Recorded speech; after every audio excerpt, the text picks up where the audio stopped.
అందరికీ నమస్కారం. నేను మీ సుక్క నరేష్, హైకోర్టు న్యాయవాదిని, వెన్నెల ఫౌండేషన్ సహ వ్యవస్థాపకుడిని. ఒక న్యాయవాదిగా నా వృత్తి నేను చేసుకుంటేనే సమాజంలో జరిగే దారుణాల మీద బాధితులకు న్యాయం జరిగేలాగా సంబంధించిన కోర్టుల ద్వారా వాళ్ళకి న్యాయం జరిగే విధంగా ఎప్పటికప్పుడు నా వంతు పాత్ర నేను పోషిస్తూనే ఉన్నాను. అదేవిధంగా నా స్వచ్ఛంద సేవా సంస్థ ద్వారా సమాజంలో ఎంతోమందికి ఉపయోగపడే పనులు చేయడం కానీ, ఆ విధంగా ముందుకు వెళ్ళడం కానీ చేయడం జరుగుతుంది.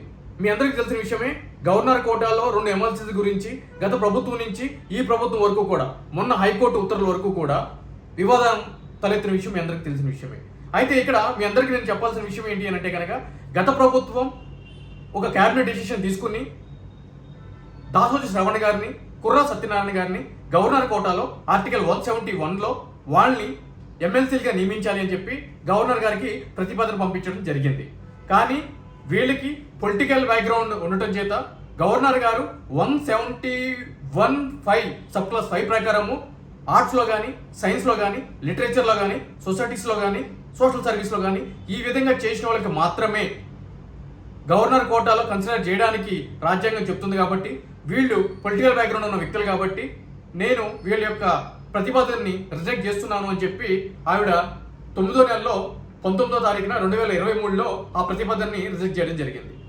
దాని తర్వాత కొత్తగా ప్రభుత్వం ఏర్పడడం జరిగింది.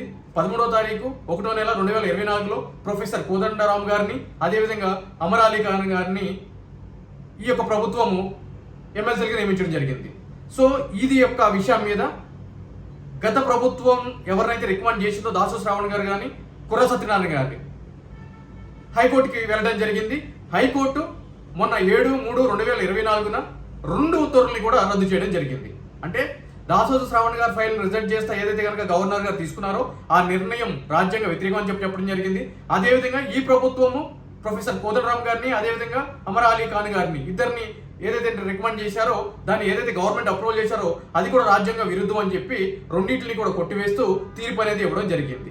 ఇక్కడ మీ అందరూ గమనించాల్సిన విషయం ఏంటి అంటే కనుక, మొదటిసారిగా 19వ తారీఖు 9వ నెల 2023లో గవర్నర్ గారు ఏదైతే కనుక వీళ్ళిద్దరు ఫైల్ని రిజెక్ట్ చేశారో, ఇమీడియట్లీ శుంకర్ నరేష్ అనే వ్యక్తిని తను సమాజానికి చేస్తున్న సేవల్ని గుర్తించి ఆర్టికల్ 171 ప్రకారము సోషల్ సర్వీస్ కోటాలో ఆయన్ని ఎమ్మెల్సీగా నియమించండి అని చెప్పి హెచ్కేఎస్ అసోసియేషన్ ప్రెసిడెంట్ ఆకుల వెంకట రమణమూర్తి గారు గవర్నర్ గారికి రిప్రజెంటేషన్ అనేది ఇవ్వడం జరిగింది.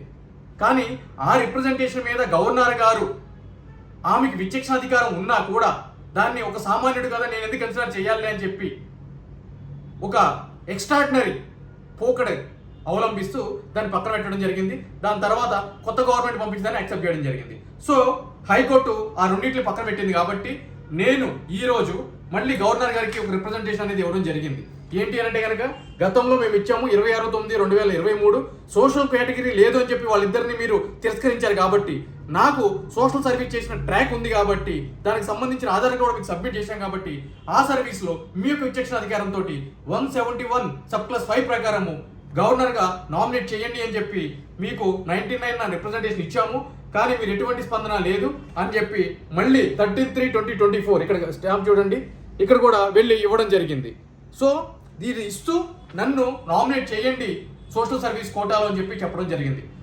అదేవిధంగా ఈరోజు గవర్నర్ గారు ఒక సామాన్యుడు కదా, మనం ఎందుకు కన్సిడర్ చేయాలి, నా అధికారాన్ని ఎందుకు ఉపయోగించాలి, ఎందుకంటే గవర్నర్ గారు కూడా నేను ప్రభుత్వం తరఫున పనిచేస్తాను అని చెప్పి కనుక ఒకవేళ ఆ విధంగా ఉంటే, ఎందుకంటే ఆర్టీఐ చేసినా కూడా దీని మీద ఏం యాక్షన్ తీసుకున్నారని చెప్పి సంబంధించిన గవర్నర్ కార్యాలయం గారు ఎటువంటి ఆన్సర్ కూడా ఇవ్వనటువంటి పరిస్థితి ఉంది. అది కూడా నేను మెన్షన్ చేయడం జరిగింది.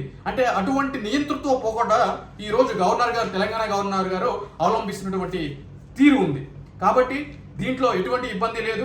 నాకు పూర్తి స్థాయి విశ్వాసం ఉంది. గవర్నర్ గారు ఒకవేళ దీని మీద ఎటువంటి చర్యలు తీసుకోకపోయినా, నా యొక్క అభ్యర్థిత్వాన్ని పరిగణించకపోయినా, నేను హైకోర్టు వారు ఇచ్చిన ఉత్తర్వులు నాకు అనుకూలంగా ఉన్నాయి కాబట్టి మరలా హైకోర్టుకి వెళ్ళి నాకు ఎమ్మెల్సీగా నామినేట్ చేసే విధంగా ఆర్టికల్ 171 సబ్-క్లాస్ 5లో నేను న్యాయ పోరాటం చేస్తానని చెప్పి మీ అందరికీ నేను తెలియజేసుకుంటున్నాను. Thank you very much.